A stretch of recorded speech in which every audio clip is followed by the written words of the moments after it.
Last class में हम लोगों ने डिस्कस किया था फेवरेट आइकन तक। आज इसके आगे देखते हैं। टुडे 17।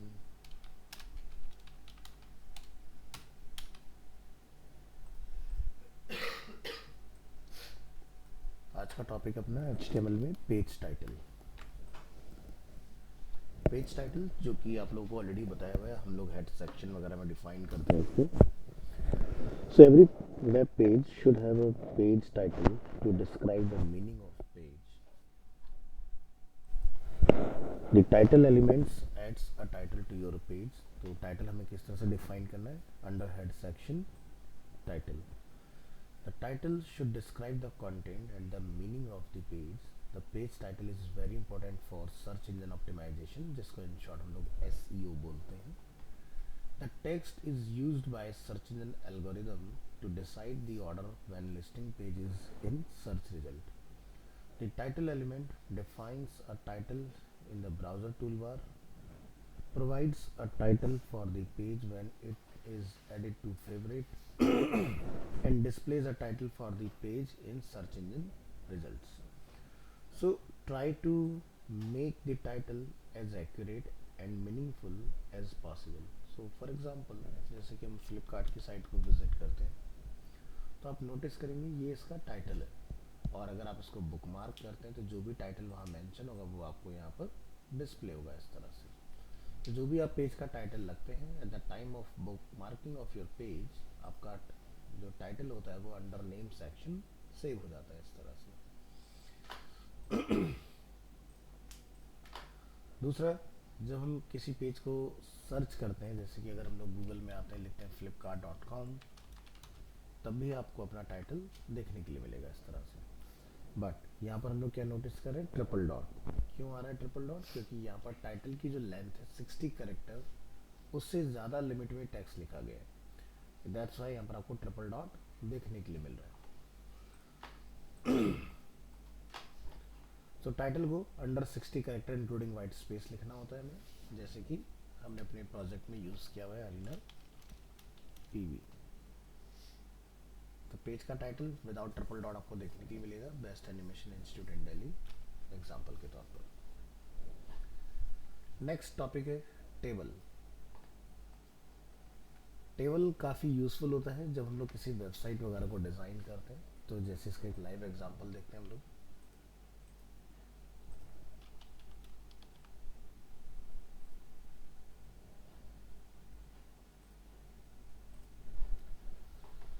तो जनरली जो वेबसाइट के बैकएंड यानी कि डैशबोर्ड जो डिज़ाइन होते हैं, ABC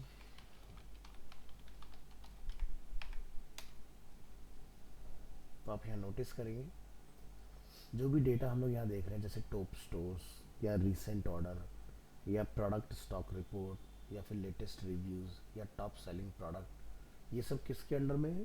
टेबल के. कैसे पता चलेगा ये टेबल के अंडर में आ रहा है कोड? आप यहाँ से करेंगे इंस्पेक्ट. इंस्पेक्ट करने के बाद आप यहाँ से किसी भी आइटम पर आप आएँ तो यहाँ पर आप देख सकते हैं क्या लिखा है? TD. तो यहाँ नोटिस करेंगे table, T head, T body, TR. तो ये जितना भी हम लोग डिज़ाइनिंग देख रहे हैं सब टेबल के थ्रू ही पॉसिबल हुआ है. या फिर अगर हम लोग जैसे प्रोडक्ट्स में आते हैं और ऑल प्रोडक्ट पर क्लिक करते हैं तो आप देखेंगे पूरा स्ट्रक्चर टेबल के अंदर डिज़ाइन है. तो इस तरह के डेटा स्ट्रक्चरिंग के लिए हम लोग यूज़ करते हैं टेबल को. तो यहाँ से समझेंगे. HTML tables allow web developers to arrange data into rows and columns. अब रोज क्या होते हैं और कॉलम्स क्या होते हैं विजुअली आप लोग को ऑलरेडी पता है. तो वर्टिकली जो हम लोग देख रहे हैं इसको हम बोलते हैं कॉलम्स, एंड हॉरिजॉन्टल जो होता है इसको हम बोलते हैं रो. सो define an HTML table. A table in HTML consists of table cells inside rows and columns. तो इसका स्ट्रक्चर होता है main table element, then TR for table row, then TH for table heading, then second TR में हम लोगों ने TD define किया, इसको बोलते हैं टेबल डेटा या टेबल डिस्क्रिप्शन. सो जब आप इसको आउटपुट देखेंगे इस तरह से तो टेबल का प्रीव्यू कुछ इस तरह से आपको देखने के लिए मिलेगा, जिसमें कंपनी, कॉन्टैक्ट, कंट्री, ये सब आपको बोल्ड और सेंटर लाइन मिलेंगे. Good afternoon. अटेंडेंस बोलिएगा कौन. नेक्स्ट हम लोग बात करेंगे टेबल सेल्स के बारे में। टेबल सेल्स यानी कि जो टीडी वाला पार्ट होता है इसको टेबल सेल्स बोला जाता है। Each table cells is defined by a TD and a /td tag. TD stands for table data. Everything between TD are the content of the table cell. So जैसे कि आप नीचे एग्जांपल में देख रहे हैं कि हमारे पास एक मेन टेबल एलिमेंट है, देन टीआर, और उसमें हमने कुछ टीडीज को डिफाइन किया हुआ है। तो जो भी आपका पार्ट टीडी में होगा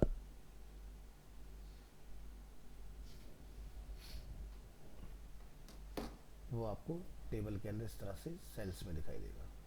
ठीक है, तो टीडी दो काम करता है, एक तो टेबल के अंदर डेटा क्या लिखना है वो आप यहाँ मेंशन कर सकते हैं, प्लस आपके कॉलम्स भी इसी के थ्रू क्रिएट होते हैं। A table cell can contain all sorts of HTML elements like text, images, list, link, other table, etc. वो हम लोग TD के अंदर स्टोर कर सकते हैं। Table row. Each table row start with a TR and end with /TR tag. TR stand for table rows. तो यानी कि अगर हम लोगों ने फर्स्ट टीआर को देखें तो हमने यहाँ पर कुछ टीडीज डिफाइन किए हैं, इसी तरह से सेकंड टीआर में हमने इनकी एज डिफाइन की हुई है। तो इस तरह से आपको डेटा मिलेगा देखने के लिए। So you can have as many rows as you like in your table, just make sure that the number of cells are the same in each row. So there are times when a row can have less or more cells than another.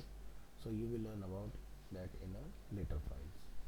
So जैसे example तौर पर हम यहाँ क्या कहना चाह रहे हैं, जैसे कि ये हमारा एक आप सेक्शन देखेंगे, आप यहाँ नोटिस करें ये भी एक टेबल है जो एक्सेल में हम लोग डेटा देख रहे हैं। तो आप यहाँ नोटिस करें बैच नंबर जहाँ मेंशन है वो सभी कॉलम्स को स्पैन कर रहा है, total number of 5 columns, course, BC number, student ID, phone number and Gmail ID. तो ये मर्जिंग किस तरह से होगी ये आपको अभी आगे समझ में आएगा, इसको हम लोग बोलते हैं call span and row span. Next है table header. Sometimes you want your cells to be table header cells, in those cases use the TH tag instead of TD. So TH stand for table header. So मान लीजिए कि हमने एक table define किया है, TR के अंदर हम लोगों ने 3 टीएच को डिफाइन किया है, तो ये क्या होगा, बोल्ड और सेंटर आपको देखने के लिए मिलेगा इस तरह से। देखिए person 1, person 2 and person 3. So by default the text in th element are bold and centered, but you can change that with css. हम css की हेल्प से इसका पोजिशनिंग वगैरह चेंज कर सकते हैं। नेक्स्ट हम डिस्कस करते हैं टेबल में बॉर्डर। सो अगर आप अपने टेबल में इस तरह से कुछ बॉर्डर अप्लाई करना चाह रहे हैं तो उसके लिए आपने क्या करना है, HTML tables can have borders of different styles and shapes. To add a border, use the CSS border property on table th and td. So यहाँ पर आप नोटिस करेंगे हमने टेबल th td तीनों को ग्रुप सेलेक्टर में define किया है और तीनों को एक कॉमन प्रॉपर्टी हमने ऑफर की है, border is 1 pixel solid and black.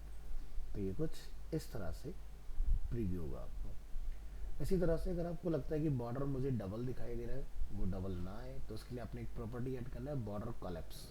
To avoid having double border like in the example above, set the CSS border collapse property to collapse.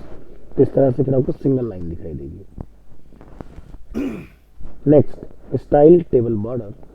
If you set a background color of each cell and give the border a white color, the same as the document background, you get the impression of an invisible border.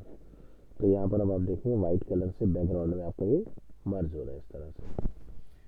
तो यहाँ पर हमने क्या property use किया है, border collapse, जो कि already आपने यहाँ देखा है। हमने एक न्यू प्रॉपर्टी अप्लाई की है, टीएच और टीडी के अंदर background colour white. Next, rounded table border. अगर आप इस तरह से राउंड करना चाहते हैं फिल फॉर्म में, so with the border radius property the border get rounded corner. हमने यहाँ पर यूज किया बॉर्डर रेडियस 10 पिक्सल।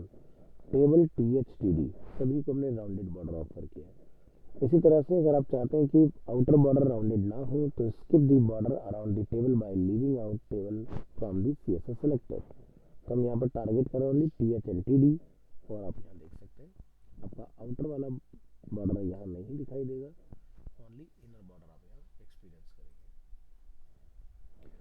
नेक्स्ट, अगर आप डॉटेड टेबल स्टाइल बनाना चाह रहे हैं तो आप यहाँ पर डिफाइन करेंगे बॉर्डर स्टाइल, जिसमें आपने जहाँ सॉलिड लिखा है वहाँ पर आप रिप्लेस करेंगे सॉलिड को भी डॉटेड। तो आप इस तरह से टेबल देख पाएंगे अपना। तो टेबल की कौन कौन से स्टाइल्स होते हैं? Dotted, dash, solid, double, group, ridge, inset, outset, none और हिडन। तो इस एग्जांपल में हम लोग डॉटेड बॉर्डर का यूज़ करें तो आप देखेंगे यहाँ पर इस तरह से डॉटेड आपको मिलेगा। बट डॉटेड का यूज़ करना नहीं, हम डाल सकते हैं क्योंकि इल्यूजन क्रिएट करता है पढ़ने में। Border style, with the border style property you can set the color of the border। तो आप यहाँ लिखेंगे बॉर्डर कलर, और आप जिस कलर में बॉर्डर को चेंज करना चाहते हैं चेंज कर सकते हैं। बात करते हैं टेबल हेडर, यानी कि हमें टॉप रो को या लेफ्ट रो को इस तरह से अगर हमें बोल्ड करना है तो क्या करना होगा? So HTML table can have headers for each column or row or for many columns and rows। तो अगर आप कुछ इस तरह से डिफाइन करना चाहते हैं तो आप यहाँ लिखेंगे HTML टेबल हेडर, और हेडर के लिए हमें यूज़ करना TR के अंदर TH टैग। अगर हम एग्जांपल देखें इसका, तो टॉप वाला पार्ट आपको बोल्ड एंड सेंटर दिखाई देगा with the help of TH tag. इसी तरह से वर्टिकल टेबल हेडर अगर आपने बनाना है तो आप यहाँ डिफाइन करेंगे vertical table header. To use the first column of table headers, define the first cell in each row as a th element। तो आप यहाँ देखेंगे फर्स्ट नेम, यहाँ हमने यूज़ किया लास्ट नेम, तो हम लोग यूज़ कर रहे हैं एज को। तो इसका आउटपुट कुछ ऐसा मिलेगा आपको देखने के लिए, जैसे कि serial number 1 2 3, first name this, last name this, age में एज आ गई आपकी। इसी तरह से टेबल में अगर आप अलाइनमेंट चेंज करना चाहते हैं, by default the table header are bold and centered. अगर आप चाहते हैं कि इसका अलाइनमेंट चेंज हो तो आप लिखिए यहाँ पर TH एलिमेंट और उसमें टेक्स्ट अलाइन लेफ्ट, तो अलाइनमेंट लेफ्ट हो जाएगा। हेडर फॉर मल्टीपल कॉलम्स, अगर आपको स्पेलिंग करना है इस तरह से कि फर्स्ट नेम और लास्ट नेम के ऊपर फुल नेम लिखा हुआ आ जाए इस तरह,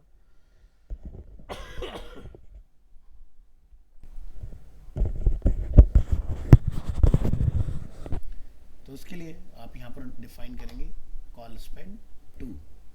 कॉल स्पेन 2 डिफाइन करने से ये दो कॉलम के ऊपर इस तरह से स्पैन होगा, और इसका आउटपुट कुछ इस तरह से आप देखेंगे फर्स्ट नेम और लास्ट नेम दोनों के ऊपर ये कवर करेगा पूरा एरिया, और बाद में आपको एज वाला पार्ट मिलेगा। इसी तरह से एक टॉपिक आता है टेबल कैप्शन। अगर आप टेबल का कोई टाइटल लिखना चाहते हैं तो you can add a caption that serves as a heading for the entire table.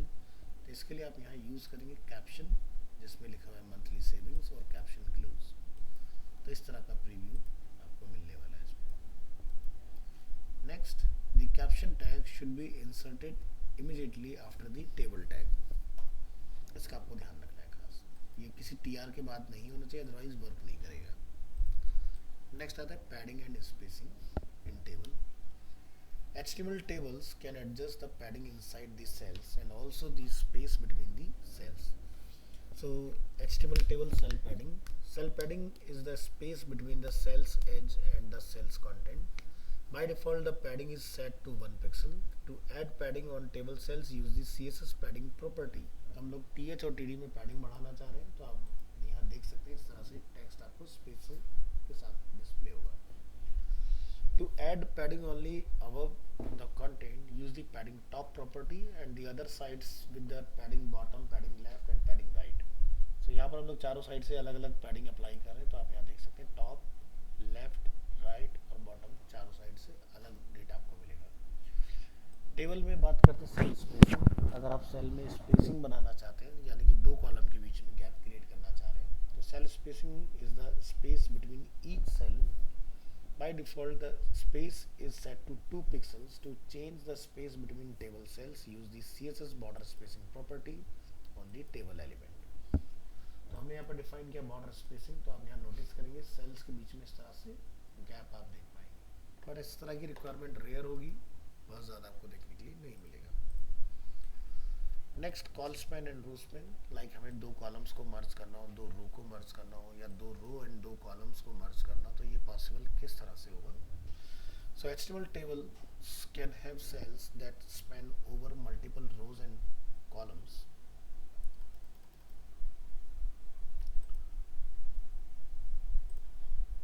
तो इसमें हमने डिफाइन किया TR में हमने डिफाइन किया कॉल स्पैन 2। तो यहाँ पर हमें ध्यान ये रखना है कि टोटल हमारा इक्वल होना चाहिए। जैसे कि अगर आप यहाँ देखेंगे सेकंड TR में 3 TDs हैं, थर्ड TR में भी 3 TDs हैं। तो कॉल स्पैन 2 यानी कि 2 कॉलम्स हो गए, एंड नेक्स्ट हमारे पास है 1, तो ये टोटल हो गया 3, तो यानी कि आप देखेंगे यहाँ पर फुल नेम वाला एग्जाम्पल क्रिएट हो रहा है, 2 कॉलम्स के ऊपर मर्ज हो जाएगा इस तरह से। रो स्पैन जब भी आप डिफाइन करेंगे तो जिस भी रो में आप लिखते हैं रो स्पैन, तो नेक्स्ट रो का एक टीडी हमें रिमूव करना होता है। To make a cell span over multiple rows use the row span attribute. और अब आप यहाँ नोटिस करेंगे जैसे कि नेम है जिल और इसके पास 2 फोन नंबर है डिफरेंट, तो ये हमने मर्ज किया with the help of row span. So the value of row span attribute represents the number of rows to span. Next, table styling. Table styling, use the CSS to make your tables look better, जैसे कि zebra stripes। हम चाहते हैं कि odd even में हमारा colour different हो, तो हमने यहाँ पर डिफाइन किया है TR रिप्रेजेंट कर रहा है टेबल रो। हम यहाँ डिफाइन कर रहे हैं nth चाइल्ड, यानी कि जितने भी नंबर ऑफ चाइल्ड हैं उसमें ऑड चाइल्ड की हम बात करें, जैसे कि 1 3 5 7, तो आप यहाँ देखेंगे 1 3 5 हमारा कलर कुछ डिफरेंट हमें मिल रहा है इस तरह से। इसी तरह से अगर आप चाहें कि ऑड का चेंज हो जाए तो आप ऑड का तो ऑलरेडी देख लिया हमने। So if you use odd instead of even, the styling will occur on row 1 3 5 etcetera instead of 2 4 6। 24 minute late class में आ रहे हो, कहाँ लेट हो गए? तो इस एग्जांपल में हम नोटिस करेंगे यहाँ पर हमने डिफाइन किया टीडी nth चाइल्ड इवन। तो टीडी मतलब टेबल कॉलम की बात हुई, तो आप यहाँ देखेंगे 1 स्किप हुआ, 2 पर कलर चेंज, 3 स्किप हुआ, 4th का कलर चेंज, 5th स्किप हुआ, 6th का कलर चेंज। इसी तरह से हमने कॉमन लगा कि टीएच को भी डिफाइन किया है, इवन टीएच का भी कलर चेंज होना चाहिए। तो दोनों को हमने ग्रुप सेलेक्टर में डिफाइन करके यहाँ से कलर अपना डिफाइन किया, और आप यहाँ देख सकते हैं जैसे कि Monday Tuesday Wednesday Thursday Friday Saturday Sunday हमारा कैलेंडर में एक कॉलम छोड़कर नेक्स्ट इवन नंबर पर हमारा कलर चेंज हो रहा है। Next, put the nth child selector on both th and td elements if you want to have the styling on both header and regular table cells. Next हम combine करना चाह रहे हैं vertical and horizontal zebra stripes को। You can combine the styling from the 2 examples above and you will have stripes on every other rows and every other column. So if you use a transparent color, you will get a overlapping effect like this. आप यहाँ देखेंगे light है, ये dark में दिखाई देगा। So हम यहाँ डिफाइन करें TR, यानी कि रो की हम बात कर रहे हैं, nth चाइल्ड ऑड पर हमारा कलर चेंज होगा, ठीक है। और यहाँ पर TD हम लोग इवन पर कलर चेंज करना चाह रहे हैं, TH में इवन पर कलर चेंज करना चाह रहे हैं। तो आप यहाँ नोटिस करेंगे इस तरह से आपका कलर चेंज मिलेगा आपको। बात करते हैं हॉरिजॉन्टल डिवाइडर्स। अगर आप चाहते हैं सिर्फ हॉरिजॉन्टल्स लाइन हमारे इस तरह से अवेलेबल हो सेल्स में, समटाइम्स ऐसा स्टाइल आपको देखने के लिए मिलता है, जैसे कि आप यहाँ देख रहे हैं हॉरिजॉन्टल डिवाइडर डेटा में। तो ये पॉसिबल कैसे हुआ? इसके लिए आपको यहाँ पर एक प्रॉपर्टी डिफाइन करनी है TR में, बॉर्डर फ्रॉम बॉटम। तो बॉर्डर चारों साइड से लेकर हम लोग सिर्फ बॉटम से डिफाइन कर रहे हैं रो में। नेक्स्ट, हॉरिजॉन्टल डिवाइडर आप यहाँ पर देखेंगे इस तरह से, ठीक है। तो बॉर्डर फ्रॉम बॉटम हम लोग 1 पिक्सल डिफाइन कर रहे हैं, इस तरह से हमारा कलर चेंज। आप चाहते हैं टेबल के होवर करने पर कलर चेंज उस तरह से, तो उसके लिए आप यहाँ लिखेंगे sudo hover। तो TR में हमने होवर को डिफाइन किया और कलर अपना डिफाइन किया, माउस ओवर पर कलर आपके सेल का चेंज हो जाएगा। बात करते हैं कॉलम ग्रुप, ये काफ़ी काम की चीज़ है। The column group element is used to style specific column of a table. If you want to style the 2 first column of a table, use the call group. So जैसे हमने entire 1 रो में इसका colour change किया, ऐसे हम 2 columns का भी colour change कर सकते हैं। क्या करना होगा? The call group element should be used as a container for the column specification. Each group is specified with a column element. The span attribute specifies how many columns that get the style. The style attribute specifies the style to give the columns. So there is a very limited selection of legal CSS properties for call group. तो जैसे कि आप notice करेंगे ये हमारा main table element है। इस table element में हमने सबसे पहले डिफाइन किया कॉल ग्रुप, और हम यहाँ पर डिफाइन करें कॉल में स्पैन 2। स्पैन 2 का मतलब क्या होगा? जैसे भी यहाँ सिंगल कॉलम का कलर चेंज हो रहा है, 2 कॉलम का कलर हमें आउटपुट में चेंज मिलेगा। नोटिस करें इसको इस तरह से, तो जैसे कि मंडे और ट्यूसडे स्पैन 2 लिखने से दोनों का कलर चेंज हो रहा है। लीगल CSS प्रॉपर्टीज हमें क्या क्या मिलती हैं इसके अंदर? तो जैसे कि आप कॉल ग्रुप के अंदर विड्थ विजिबिलिटी, बैकग्राउंड और बॉर्डर, ये 4 ही प्रॉपर्टी डाल सकते हैं, इसके अलावा और कोई CSS प्रॉपर्टी यहाँ पर वर्क नहीं करेगा. So the call group tag must be child of a table element and should be placed before any other table elements like table header, tr, td, etc. but after the caption element if present. अगर table में यहाँ पर caption element होता तो ये caption के बाद में आएगा. चलिए देखते हैं multiple columns element. So if you want to style more columns with different styles, use more column elements inside the call group. तो हमने यहाँ पर डिफाइन किया कॉल स्पेन 2, नेक्स्ट हमने डिफाइन किया कॉल स्पेन 3. तो 2 कॉलम का कलर ये होगा, नेक्स्ट 3 कॉलम्स का कलर पिंक होने वाला है. इसमें ट्राई करके देखिए, तो इस तरह से कलर चेंज कर सकते हैं. एम्प्टी कॉलम, हम ये चाहते हैं कि जैसे अगर कैलेंडर तो जो हॉलीडे होता है कैलेंडर में उसी का रो का कलर हमें चेंज मिलता है, सॉरी कॉलम का. तो हमने क्या बोला यहाँ पर कॉल स्पेन 6 और उसके आगे हमने कोई भी प्रॉपर्टी डिफाइन नहीं की है, बट जो लास्ट में हमारा 7th कॉलम है उसमें हमने बैकग्राउंड कलर को चेंज किया है. तो यहाँ नोटिस करें आप, Monday, Tuesday, Wednesday, Thursday, Friday, Saturday सब क्या नॉर्मल, संडे का कलर डिफरेंट है. हाइड करना है अगर आपको कॉलम्स को तो आप यहाँ लिख सकते हैं विजिबिलिटी कॉलम्स. तो यानी कि पहले 2 कॉलम छोड़ के नेक्स्ट जो 3 कॉलम्स होंगे उनकी विजिबिलिटी हाइड हो जाएगी. तो आप यहाँ नोटिस करें Monday, Tuesday, Wednesday, Thursday, Friday तीनों हाइड हो गए, सैटरडे संडे अवेलेबल है इसके अंदर बिकॉज ऑफ विजिबिलिटी कॉलम्स. तो ये था आपका टेबल. नेक्स्ट टॉपिक है list. HTML list allow web developers to group a set of related items in list. So जैसे कि अनऑर्डर लिस्ट का हम लोग एग्जांपल देख रहे हैं. यहाँ पर अनऑर्डर क्यों बोलते हैं, क्योंकि इसमें कोई सीक्वेंस नहीं है. ऑर्डर लिस्ट में आप देखेंगे आपको 1 2 3 4 का सीक्वेंस मिलेगा इस तरह से. So unordered HTML list, and unordered list start with the UL tag. Each list item start with the li tag. Li stand for list item. The list item will be marked with bullets, small black circle by default. So जैसे हमने यहाँ पर define किया unordered list, list item, coffee, T, milk, तो ये आपको इस तरह से बुलेटेड मिलेगा. नेक्स्ट ऑर्डर की अगर आप बात करेंगे तो इसमें आपको सीक्वेंस मिलेगा. ये OL से स्टार्ट होगा. And order list start with OL tag. Each list item start with the LI tag. The list item will be marked with numbers by default. तो 1 2 3 और कोई एलिमेंट मत डालेंगे तो 4 5 6 इस तरह से चेंज हो जाएगा. Description list.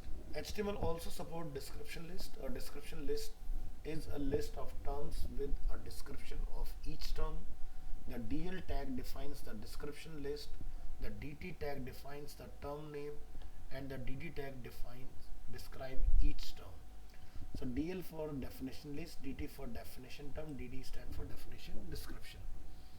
तो जब भी आप कोई टॉपिक डिस्क्राइब करते हैं अपनी नोटबुक वगैरह में तो आप टॉपिक का नेम लिखते हो, नेक्स्ट लाइन में उसका आगे से कंटिन्यू करते हो उसका एक्सप्लेनेशन. सो जैसे कि हमने कॉफ़ी डिफाइन किया, ब्लैक हॉट ड्रिंक, मिल्क को डिफाइन किया, वाइट कोल्ड ड्रिंक, तो आप यहाँ देखेंगे कॉफ़ी के नेक्स्ट लाइन में उसका आगे से कंटिन्यू किया हो रहा है हमारा एक्सप्लेनेशन. ठीक है, डिस्क्रिप्शन लिस्ट या डेफिनेशन लिस्ट. अनऑर्डर लिस्ट के अंदर क्या क्या पॉसिबिलिटीज होती हैं उसको जरा एक्सप्लोर करते हैं. ये था शॉर्ट में. The HTML UL tag defines an unorder bulleted list. An order list start with the UL tag. Each list item start with li. The list item will be marked with bullets, small black circle by default, जो कि आप already देख चुके हैं. हम इसको किसके साथ रिप्लेस कर सकते हैं? बाय डिफॉल्ट होता है disc. Set the list item marker to a bullet. Circle. Set the list item marker to a circle. Square. Set the list item marker to a square. None. The list item will not be marked. So इसके लिए आपको property use करना है. The CSS list style type property is used to define the style of the list item marker. It can have one of the following values. So जैसे कि हम इस example में देख रहे हैं डिस्क, जो कि आप ऑलरेडी देख चुके हैं. ये डिफॉल्ट आप लिखें या ना लिखें. नेक्स्ट है सर्कल. सर्कल में देखिए बुलेट आपके हॉलो हो जाएंगे इस तरह से, ये ब्लैंक हो गया. स्क्वायर, तो आप इसमें स्क्वायर शेप देखेंगे इस तरह से. नन अगर आप यूज करेंगे तो आपको कोई भी स्टाइल देखने के लिए नहीं मिलेगा. नेक्स्ट आता है order list. Order list, the HTML OL tag defines an order list. An order list can be numerical or alphabetical. By default आप न्यूमेरिकल देखते हैं इसको. अगर हमने यहाँ पर OL डिफाइन किया तो ये 1 2 3 में इस तरह से विजिबल होगा. ऑर्डर लिस्ट में हमें कौन कौन से टाइप और एट्रीब्यूट मिलते हैं, जैसे कि टाइप 1 दिस इज डिफॉल्ट. आप टाइप को अल्फा अपर अल्फा में लिख सकते हैं, लोअर अल्फा लिख सकते हैं, अपर रोमन लिख सकते हैं और लोअर रोमन में डिफाइन कर सकते हैं. डिफॉल्ट होता है 1 2 3 4. सो ऑल टाइप 1 अगर हम लोग देखेंगे तो ये 1 2 3 रिटर्न होगा इस तरह से. अगर आप यहाँ लिखते हैं अपर अल्फा तो ये ABC डिफाइन होगा. अगर आप लिखते हैं लोअर अल्फा तो स्मॉल ABC में आएगा. आप लिखते हैं अपर रोमन तो ये फर्स्ट सेकंड थर्ड में आएगा.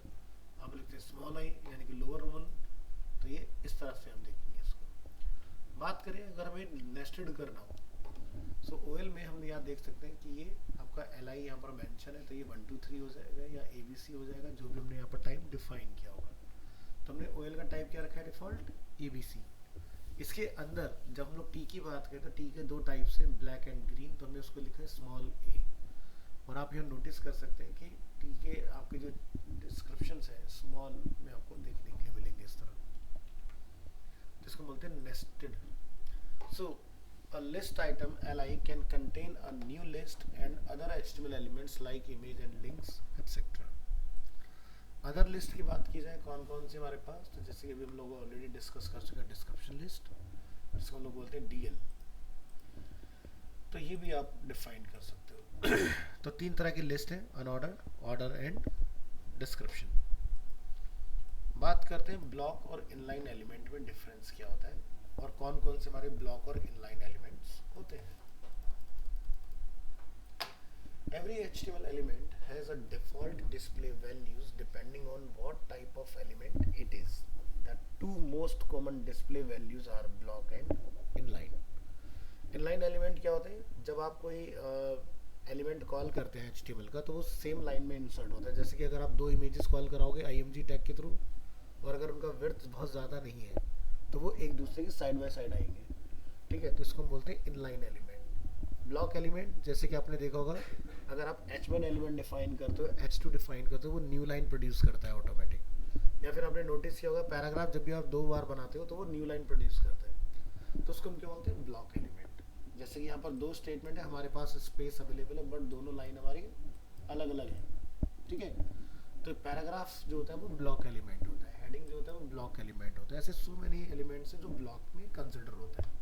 डिस्कस करेंगे अभी one by one. So every HTML element has a default display value depending on what type of element it is. The two most common display values are block and inline. Block label elements always start on a new line and the browser automatically adds some space, a margin before and after the element. The block label element always takes up the full width available, stretches out to the left and right as far as it can. Two commonly used block element are paragraph and div. div होता है structure के लिए, paragraph होता है content को explain करने के लिए. The p element defines a paragraph in an HTML document. The div element defines a division और a section in an HTML document. So जैसे कि आप यहाँ नोटिस करें, the p element is a block level element. हमने यहाँ पर इसके ऊपर एक बॉर्डर की प्रॉपर्टी अप्लाई की तो आप देख सकते हैं वो जितना हमारे पास एरिया है टोटल विड्थ में डिस्प्ले हो रहा है. In the same way div के ऊपर भी अगर हम लोग बॉर्डर की प्रॉपर्टी अप्लाई करते हैं तो आपको फुल विड्थ दिखाई देगा इस तरह से. तो कौन कौन से ऐसे एलिमेंट्स हैं जो ब्लॉक में कंसिडर होते हैं. So here are the block level elements in HTML, जैसे कि address, article, aside, block code, canvas, DD, div, DL, DT, field set, figure caption, figure, footer, from H1 to H6, header, HR, LI, main, nav, no script, OL, P, pre, section, table, T footer, UL, video, ये सभी आपके block हैं. यानी कि जब भी आप इस तरह का कोई एलिमेंट लगाओगे ऑटोमेटिकली न्यू लाइन में ही वो क्रिएट होगा. बात करते हैं inline element. An inline element does not start on a new line. An inline element only takes up as much width as necessary. This is a span element inside a paragraph. तो span क्या होता है, inline element होता है. तो inline में कौन कौन से टैग्स आते हैं, जैसे कि anchor tag, A, abbreviation, acronym, bold, bidirectional, big, break, button, cite, code, definition, EM, IMG, input, KBD जिसको हम बोलते हैं keyboard shortcuts, label, map, object, output, Q tag, sample, script, select, small, span, strong, sub, super, text area, time, TT and var. अगर आप इनमें से कोई भी एलिमेंट यूज करेंगे एक दूसरे के पैरेलल, ये क्या होंगे आपके इनलाइन, यानी कि साइड बाय साइड आएंगे। बात करते हैं div element. The div element is often used as a container for other HTML elements. The div element has no required attributes, but style, class and ID are common. When used together with CSS, the div element can be used to style block of content. So in this example, as you can see, div जिसको हमने एक background colour offer किया है, एक text colour offer किया और padding हमने offer किया है, और जब आप इसका आउटपुट देखेंगे तो ये कुछ इस तरह से स्ट्रक्चर होकर आपको दिखाई देगा। ठीक है, डिव के अंदर क्या डिफाइन किया हमने, h2 एंड पैराग्राफ। इसी तरह से span element is an inline container used to mark up a part of text और a part of a document. The span element has no required attribute, but again like a div, style, CSS and ID are common. So when used together with CSS, the span element can be used to style parts of the text. So हमने यहाँ पर h1 use किया, the span element, paragraph हमने लिखा my mother has, और हमने आगे जो भी प्रॉपर्टी डिफाइन की है वो हमने स्पैन में इनलाइन डिफाइन किया इस तरह से। तो my mother has blue eye and my father has dark green eyes, इस तरह से एग्जांपल है। तो आप यहाँ देखेंगे ब्लू वाले पार्ट का कलर ब्लू आ रहा है और डार्क ग्रीन वाले पार्ट का कलर डार्क ग्रीन हो रहा है, आपको देखने के लिए मिलेगा। तो ये होता है स्पैन टैग, यानी कि किसी भी एलिमेंट के बीच में आप इसको कहीं पर भी कॉल करा सकते हो। डिव थोड़ा और डिटेल में समझेंगे। Div stand for division tag. The div element is used as a container for other HTML element. The div element is by default a block element, meaning that it takes all available width and comes with line break before and after. So जब भी आप दो div call करेंगे तो ये automatically new line में ही create होंगे। A div element takes up all available width, तो जैसे कि हम लोग यहाँ डिफाइन कर रहे हैं lorem ipsum, हमने यहाँ पर बीच में यूज किया div element, I am a div and dollar से commit। अब अगर यहाँ स्पैन होता तो ये एक ही लाइन रहती, बट div होने की वजह से क्या होगा, ये ब्रेक हो जाएगा, क्योंकि डिव का नेचर क्या है, न्यू लाइन बनाना है। तो ये देखिए अपना 3 लाइन में कन्वर्ट हो गया just because of div. Div as a container, so div element is often used to group sections of a web page together. जैसे हम लोग यहाँ पर कुछ सिटीज के बारे में बात कर रहे हैं, तो आप यहाँ देखेंगे इस तरह से कुछ देखने के लिए मिलेगा आपको। सेंटर लाइन और डिव एलिमेंट, अगर आप डिव को सेंटर लाइन करना चाहते हैं, बाय डिफॉल्ट डिव होता है 100%, यानी कि एज टू एज आपकी स्क्रीन पर काम करता है। हम यहाँ पर डिव को इंटरनल स्टाइल में जाके विड्थ को कर रहे हैं 50, तो जब विड्थ 50% हो जाएगा तभी आप उसके ऊपर मार्जिन की प्रॉपर्टी अप्लाई कर सकते हो। अभी ये डिव आपको कहाँ दिखाई दे रहा है, स्क्रीन के मिडल में हॉरिजॉन्टली। मल्टीपल डिव एलिमेंट्स अगर आपके पास है, लाइक डिव 1, डिव 2, डिव 3, यहाँ पर हम लोग 3 सिटीज की बात करें, लंदन, ओस्लो एंड रोम। सो आप यहाँ नोटिस करेंगे तीनों का अपने कलर अलग अलग डिफाइन किया हुआ है। प्रेस करेंगे कंट्रोल यू और हमने यहाँ पर देखिए स्टाइल तीनों का डिफाइन किया अलग अलग इस तरह से।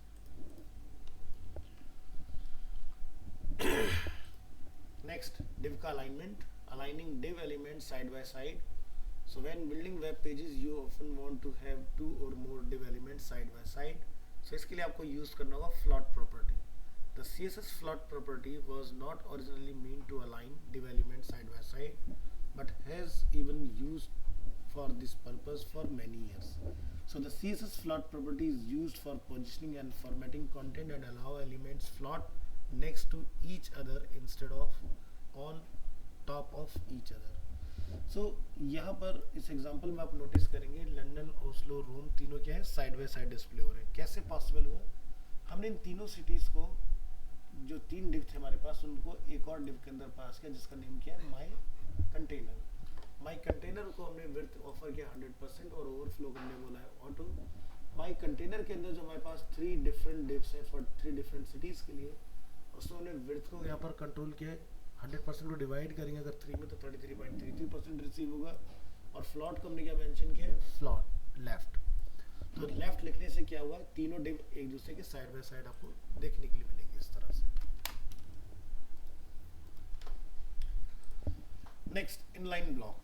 If you change the div element property from block to inline block, the div elements will no longer add a line break before and after and will be displayed side by side instead of top of each other. तो यहाँ पर इस example में आप देखें how to use display inline block to align div elements side by side. तो instead of हमने यहाँ पर inline block ट्राई किया. By default block होता है, आप लिखे या ना लिखे. तो नोटिस करेंगे यहाँ पर प्रेस करेंगे कंट्रोल यू, तो हमारे पास ये 3 डिव्स हैं डिफरेंट. इस बार हमने कोई कंटेनर डिव का इस्तेमाल नहीं किया है, हमने डिव को ऑफर किया 30%. तो 0.33% का जो वेरिएशन आया उसकी वजह से यहाँ पर इतना स्पेस रिमेनिंग है हमारा. प्लस हमने क्या लिखा है यहाँ पर इनलाइन ब्लॉक. इनलाइन ब्लॉक से क्या होता है कि जितना मैटर होगा उतना ही आपका विड्थ रहेगा उसके अंदर. नेक्स्ट, अगर आप यहाँ पर यूज करते हैं instead of float flex. Flex काफ़ी बढ़िया ऑप्शन है और ये आपका इंट्रोड्यूस हुआ था HTML5 के अंदर. सो CSS Flexbox layout was introduced to make it easier to design flexible responsive layout structure without using float or positioning. To make the CSS Flex method work, surround the div element with another div element and give it the status as a flex container. So जैसे float में हमने देखा था कि हमने एक container बनाया था, वैसे ही आपने फ्लैक्स में भी काम करना है. हमने क्या लिखा, माई कंटेनर एक मेन कंटेनर और उसके अंदर 3 डिफरेंट डिव हमने यहाँ पर कॉल किए हुए. हमने यहाँ पर माई कंटेनर को क्या ऑफर किया, डिस्प्ले फ्लैक्स. फ्लैक्स लिखने से क्या होगा, जितने भी डिव होंगे वो सब क्या होंगे, एक कॉलम में कन्वर्ट हो जाएंगे इस तरह से. ठीक है, जैसे फ्लॉट में आपने देखा था. इसके अलावा यहाँ पर हमने डिव के अंदर विड्थ मेंशन किया है 33.33%. नेक्स्ट अप्रोच होती है हमारे पास ग्रिड. ग्रिड के अंदर हम लोग क्या कर सकते हैं, the CSS grid layout module offers a grid based layout system with rows and columns, making it easier to design web pages without having to use float and positioning.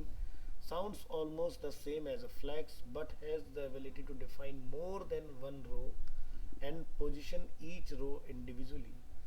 The CSS grid method requires that you surrounded the div element with another div element and give the status as a grid container and must specify the width of each column.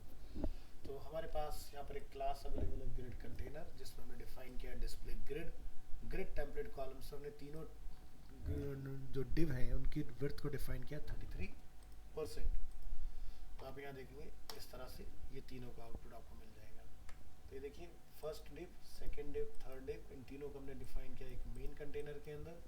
Main container में display में mention किया है grid और यहाँ पर हमने तीनों column की विड्थ को डिफाइन किया 33.33%, जिससे 3 इक्वल कॉलम में आपके कन्वर्ट हो गए. तो यहाँ पर आपने नोटिस किया फ्लॉट से लेके फ्लैक्स, फ्लैक्स के बाद ग्रिड, हमारा CSS का कोड छोटा होता जा रहा है. अगर आप ध्यान से देखें, एक सिलेक्शन में काम खत्म हो गया इसके अंदर. फ्लैक्स में अगर आते हैं तो डिस्प्ले फ्लैक्स हमने यहाँ डिफाइन किया, विड्थ हमने यहाँ डिफाइन किया.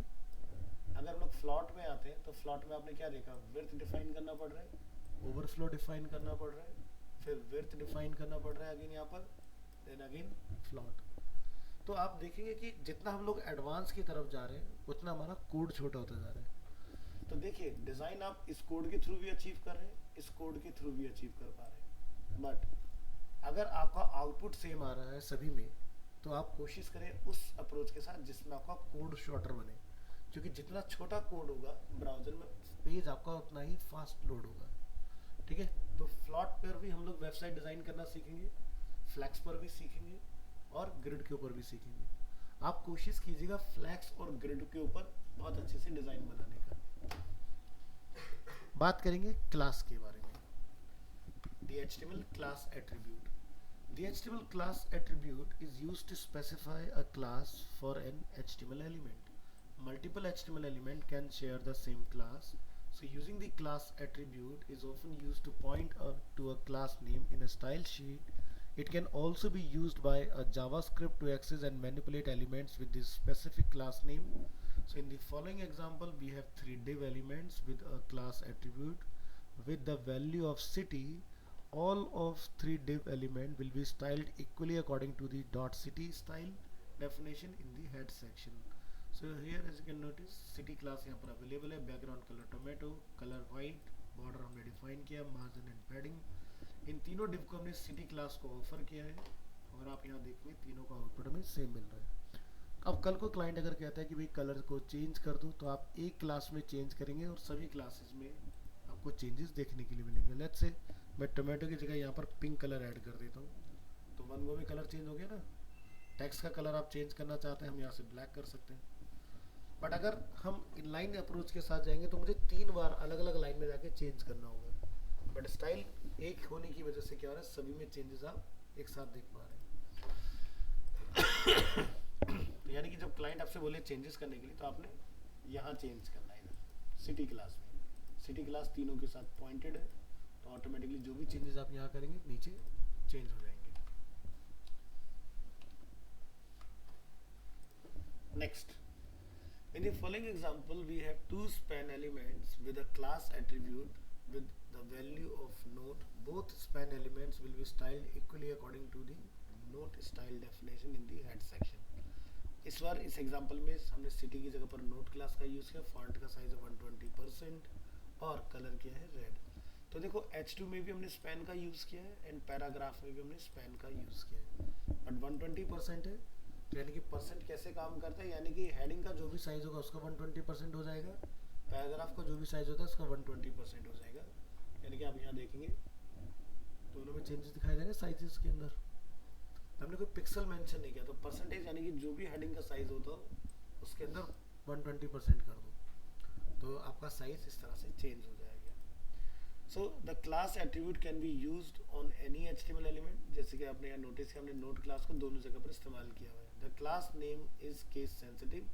अगर स्मॉल मेंशन किया तो स्मॉल ही कॉल करेंगे, अदरवाइज बाइंड नहीं होगा। अगर आपने एन को कैपिटल किया तो काम नहीं करेगा। The syntax for class, to create a class with a period character, यानी कि आपको डॉट मैंडेटरी होता है लगाना, followed by the class name, by a class name, then define the CSS properties within curly braces. यानी कि इस तरह से आपने कर्ली ब्रेसेस में अपनी प्रॉपर्टीज को सेमीकोलन लगा कर डिफाइन करना है। सो अगेन जैसे कि सिटी क्लास को हमने लंदन, ओस्लो एंड रोम के ऊपर डिफाइन किया हुआ है। आप देखेंगे तीनों के अंदर हमारा स्टाइल चेंज हो रहा है। तो इस बार हमारा स्टाइल कहाँ चेंज हो, ओनली H2 के अंदर, क्योंकि हमने क्लास को H2 में डिफाइन किया। क्या एक एलिमेंट पर लोग मल्टीपल क्लासेस कॉल कर सकते हैं? यस, पॉसिबल है। HTML element can belong to more than one class. To define multiple classes, separate the class name with a space. Example जैसे कि हम लोग यहाँ डिफाइन कर रहे हैं city space main. तो city space main दो different classes हैं. The element will be styled according to all the classes specified. So in the example, following example, the first H2 element belongs to both the city class and the main class and will get the CSS style from both of the classes. तो सभी में city की class mention है, लेकिन London वाले में हमने main की क्लास को भी डिफाइन किया। तो लंदन में मेन वाली क्लास में हमने क्या डिफाइन किया, आप यहाँ नोटिस करेंगे टेक्स्ट अलाइनमेंट हमने क्या रखा है, सेंटर। तो ये आपका कलर भी चेंज हुआ प्लस सेंटर में भी आ गया, जस्ट बिकॉज ऑफ मेन। बाकी सब नॉर्मल अपनी जगह पर है। इसी तरह से different elements can share same class. So different element can point two the same class. जैसे कि आप यहाँ नोटिस करेंगे H2 एंड P दोनों के ऊपर सिटी क्लास को हमने कॉल किया हुआ है, दोनों में ये वर्क कर रहा है इस तरह से। Use of the class attribute in JavaScript, the class name can also be used by JavaScript to perform certain task for specific elements. So JavaScript can access elements with a specific class name with the get elements by class name method. तो आप यहाँ notice करेंगे function जैसे कि माई function, एक हमने variable यहाँ define किया है एक्स वेरिएबल, जैसे कि मैथमेटिक्स में आप लोग ऑलरेडी पढ़ के आए हैं, कोई भी एक प्रपोज नेम, ठीक है। Document dot gate elements bye class name, हम सिटी के नाम से अगर कोई क्लासेस को फाइंड कर रहे हैं, हमने यहाँ पर एक फॉर लूप चलाया जिसमें हमने यहाँ पर क्या निकाला कि अगर सिटी की क्लास है तो वो किस वेरिएबल के अगेंस्ट है, एक्स के अगेंस्ट। हमने यहाँ पे क्या लिखा, एक्स डॉट लेंथ। अब वो एक बार होगा तो एक बार लूप चलेगा, अगर 10 बार होगा तो 10 बार हमारा लूप चलेगा, और उसकी वैल्यू में तब तक इंक्रीमेंट करते रहे जब तक कि लेंथ पूरी ना हो जाए।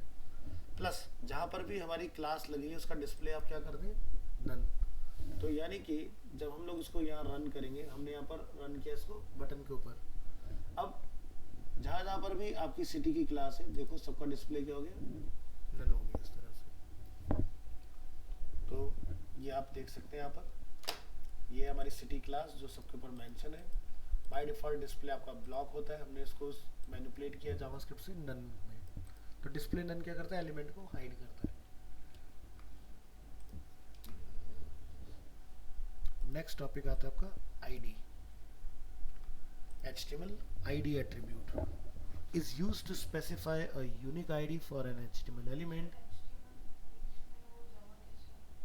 वो उस टॉपिक के लिए ज़रूरी था, क्योंकि क्या होता है ना कि यहाँ पर सिर्फ हम लोग एक टॉपिक के बारे में बात नहीं करें, कुछ चीज़ें ना कोरिलेट होती है।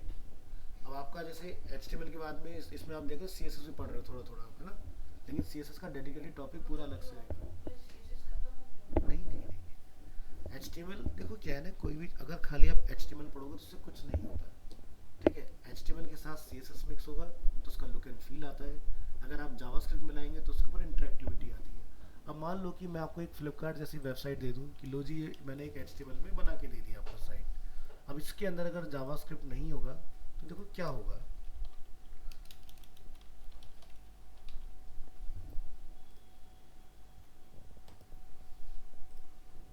अब देखो ये वेबसाइट काफ़ी खूबसूरत है, लेकिन स्लाइडर्स वगैरह सब कुछ काम कर रहे हैं। यहाँ पर आप देखेंगे ड्रॉप डाउन वगैरह सब काम कर रहे हैं, यहाँ पर इस तरह से चीज़ें सब वर्क कर रही हैं हमारी, ठीक है। यहाँ पर आपके देखेंगे स्लाइडर वगैरह सब कुछ फंक्शनल, स्क्रॉल डाउन करेंगे डेटा वगैरह भी यहाँ पर आ रहे हैं। बट जैसे मैंने इससे इसकी जावास्क्रिप्ट वापस ली, अब ये वेबसाइट डेड हो गई, कुछ काम नहीं कर रहा है इसके अंदर। अब ऐसी डेड वेबसाइट किसी को अगर दोगे तो किसको क्या मजा आएगा वेबसाइट चलाने में। ना कोई इमेज है, ना कोई ड्रॉप डाउन है, ना कोई स्लाइडर काम कर रहा है ना। तो टॉपिक के हिसाब से ज़रूरी होता है कहाँ पर किस चीज़ के बारे में बताना है। ऐसा नहीं कि जावास्क्रिप्ट अभी मैंने पढ़ा दिया आएगा नहीं, जावास्क्रिप्ट पूरा डिटेल में आपको सीखने के लिए मिलेगा, CSS पूरा डिटेल में आपको सीखने के लिए मिलेगा, लेकिन HTML के बहुत सारे फीचर्स ऐसे हैं कि उनको समझने के लिए CSS का जानना ज़रूरी है, HTML का भी जानना ज़रूरी है और जावास्क्रिप्ट का भी जानना ज़रूरी है, ठीक है। बट वो हुआ कैसे, इसलिए मैंने उसके बारे में बात नहीं की आपसे, क्योंकि वो हम आगे सीखेंगे बनाना, ठीक है।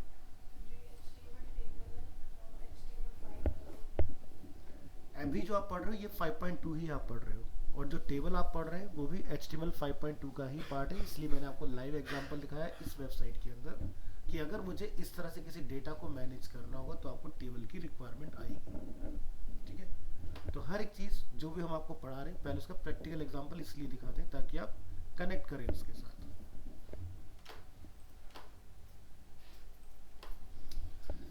अब आईडी की हम लोग बात करेंगे।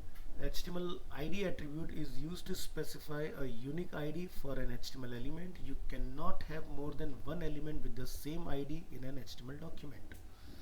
So, जैसे कि आप इसको ऐसा समझो कि रियल वर्ल्ड में हम सभी का आधार ID डिफरेंट डिफरेंट होता है, सबका यूनिक होगा अपना। वैसे ही कोडिंग के अंदर अगर हम किसी एलिमेंट को कोई ID असाइन कर रहे हैं तो वो यूनिक होना चाहिए। जैसे कि हेडर, अब हेडर एक ही बार हो सकता है एक वेबसाइट के अंदर, मल्टीपल टाइम नहीं हो सकता है, तो आप आईडी को उसी हिसाब से यूज़ करें। तो जैसे कि ID attribute specify a unique ID for an HTML element. The value of the ID attribute must be unique within the HTML document. एक पेज में एक डॉक्यूमेंट में एक ही बार एक ID नेम को आप यूज़ कर सकते हैं। मल्टीपल ID डिफाइन कर सकते हैं विद डिफरेंट नेम, बट एक नाम से एक ही होना चाहिए। The attribute is used to point to a specific style declaration in a style sheet. It is also used by JavaScript to access and manipulate the element with a specific ID. The syntax for ID is write a hash character. जैसे class में आपने notice किया होगा dot से class बनाते हैं, ID के case में हैश का यूज होगा, followed by an ID name, then define the CSS properties within curly braces. So in the following example, we have an h1 element that points to the ID name myHeader. This h1 element will be styled according to the ID myHeader style definition in the head section. तो देखो ID के लिए dot की जगह हम लोग क्या use करते हैं, hash.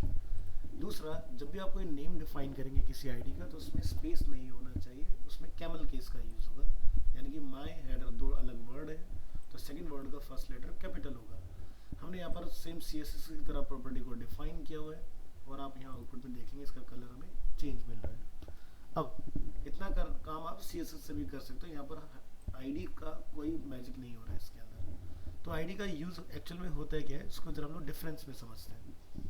The ID name is case sensitive. The ID name must contain at least one character, cannot start with a number and must not contain white spaces, tabs.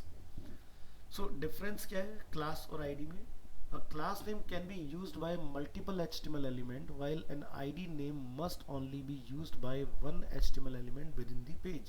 So जैसे कि आप यहाँ नोटिस करेंगे यहाँ पर city mention है, तो city की क्लास को हमने H2 सब जगह पर अप्लाई किया हुआ है। बट अगर आप यहाँ नोटिस करेंगे माई हेडर, तो माई हेडर को हमने ओनली वन टाइम डिफाइन किया है टॉप में, ठीक है, इस तरह से। तो क्लास मल्टीपल टाइम यूज हो सकते हैं, आईडी सिंगल टाइम यूज होंगे ओनली। अब इसको हम लोग और थोड़े से एडवांस लेवल पर समझेंगे, जैसे कि आप यहाँ देखेंगे HTML bookmarks with ID and links. अब बुकमार्क्स क्या होता है? जैसे आपको याद होगा मैंने लिंकिंग का एक टॉपिक पढ़ाया था, उसमें आपको मैंने जंप करना सिखाया था पर्टिकुलर टॉपिक के ऊपर। So HTML bookmarks are used to allow readers to jump to specific part of a web page. Bookmark can be useful if your page is very long. To use a bookmark, you must first create it and then add a link to it. So then when the link is created, the page will scroll to the location with the bookmark.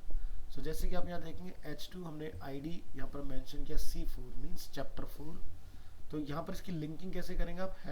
#C4। तो example आप यहाँ notice करें, तो ये हमारे page के अंदर काफ़ी लॉन्ग पेज है, इसमें स्क्रॉलिंग अवेलेबल है। हम यहाँ से चैप्टर नंबर 4 पर आना चाहते हैं, जैसे क्योंकि अभी तो मैटर कम है, कल को अगर मैटर ज़्यादा होगा तो चैप्टर 4 कहीं नीचे होगा। आप जैसे ही हिट करेंगे देखो चैप्टर 4 कहाँ गया? टॉप में। इसी तरह से अगर हम लोग चैप्टर 10 पर जाना चाहते हैं जो कि यहाँ पर अवेलेबल है, तो आप जैसे चैप्टर 10 को क्लिक करेंगे चैप्टर 10 टॉप में आ गया। तो URL को ज़रा ध्यान से देखें, क्या लिखा रहा है? फाइल का नेम #C10। अगर चैप्टर 4 पर आप होंगे तो C4 लिखा रहेगा इस तरह से। तो ये भी आईडी के थ्रू ही पॉसिबल हुआ है, ज़रा ध्यान से देखें। ए टैग में हमने क्या लिखा है? #C4 C10। और ये आईडी कहाँ से गेट कर रहे हैं? ये यहाँ से। तो इस तरह से भी यूज़ किया जा सकता है आईडी को। इसका लाइव एग्जांपल आपको दिखाएं, जैसे कि अरीना एनिमेशन इंडिया, ये वेबसाइट है। अब ये एक सिंगल पेज वेबसाइट है इस तरह से, ठीक है। तो यूज़र को अगर मुझे भेजना हो स्टूडेंट वर्क के अंदर, तो ये कैसे पॉसिबल है? आईडी के थ्रू। या कोर्सेज में अगर हमें भेजना हो या कॉन्टैक्ट पर अगर भेजना हो यूज़र को, तो एक ही पेज में स्क्रॉलिंग हो रहा है ना, तो ये पॉसिबल होता है आपका आईडी। या फिर जैसे एक और एग्जांपल्स हम लोग देखें, jindalautocare.com। इस वेबसाइट में आप नोटिस करेंगे, जैसे कि मुझे अबाउट के सेक्शन में आना है, आप अबाउट को क्लिक करेंगे, देखिए अबाउट का सेक्शन आ गया आपका। टेस्टिमोनियल क्लिक करेंगे, टेस्टिमोनियल का सेक्शन आ जाएगा। कॉन्टैक्ट क्लिक करेंगे, कॉन्टैक्ट का सेक्शन आ जाएगा। नेक्स्ट, अब हम जावास्क्रिप्ट के साथ कुछ इसका आउटपुट देखेंगे। Using the ID attribute in JavaScript, the ID attribute can also be used by JavaScript to perform some tasks for that specific element. JavaScript can access an element with a specific ID with the getElementById method.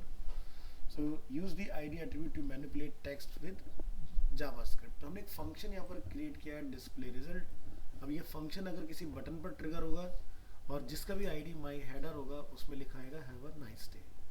तो जैसे हमने यहाँ से open किया, यहाँ पर लिखा रहा है हेलो वर्ल्ड। जैसे आप क्लिक करेंगे यहाँ से चेंज टेक्स्ट, तो ये आपका वर्क करना चाहिए। तो यहाँ पर देख लेते हैं एक बार कि हमारा ID शायद मिसमैच हो रहा है। डिस्प्ले रिजल्ट हमने यहाँ कॉल किया, ID है my header, have a nice day. Okay, तो हमने जावास्क्रिप्ट को बंद किया है, तो जावास्क्रिप्ट एक बार एक्टिवेट कर लीजिए, इसलिए वो ट्रिगर नहीं हुआ आपका। चलिए दोबारा यहाँ से यूज़ करेंगे, चेंज टेक्स्ट, चेंज हो गया। तो ये कैसे पॉसिबल हुआ, इसने कैसे पता लगाया? यहाँ पर इस H1 का ID था माई हेडर, हमने माई हेडर को मैनिपुलेट किया इनर HTML में अपडेट करके हैव अ नाइस डे। तो जब यूज़र बटन के ऊपर इसको ट्रिगर करेगा फंक्शन को, तो आपका माई हेडर मैनिपुलेट हो जाएगा। तो कैसे हुआ वो आपको आगे समझ में आ जाएंगे और डिटेल में जब इसके ऊपर प्रैक्टिकल क्लासेस आप देखेंगे।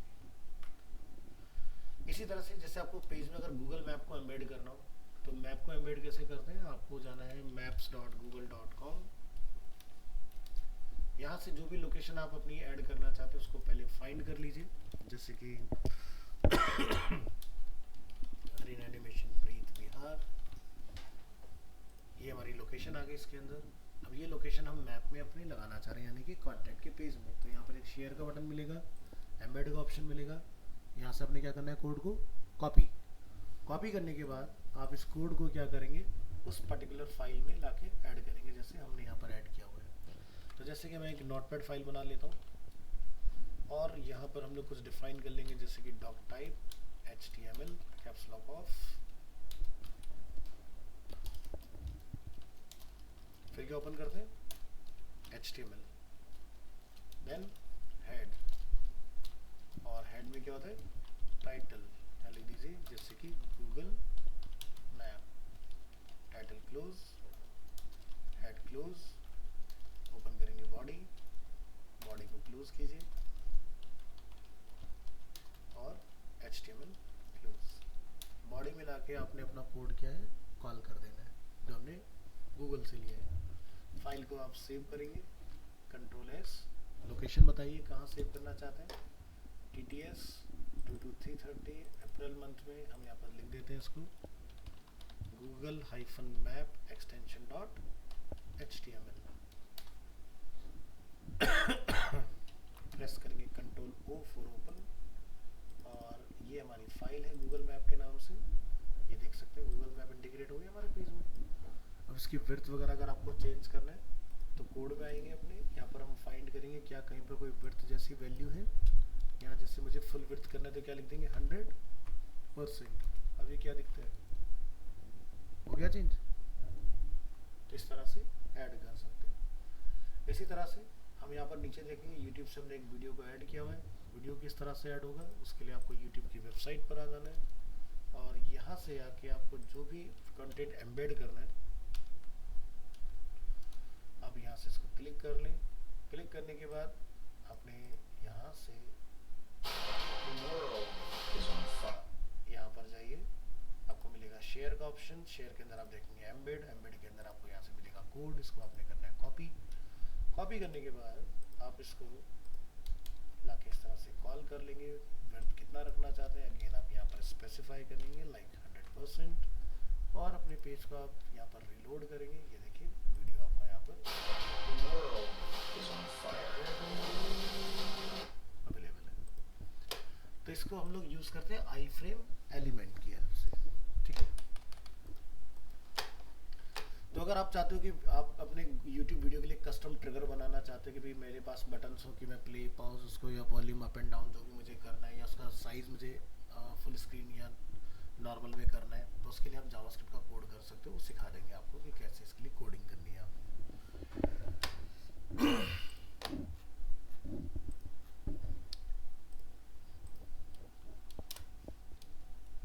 नेक्स्ट आगे देखेंगे।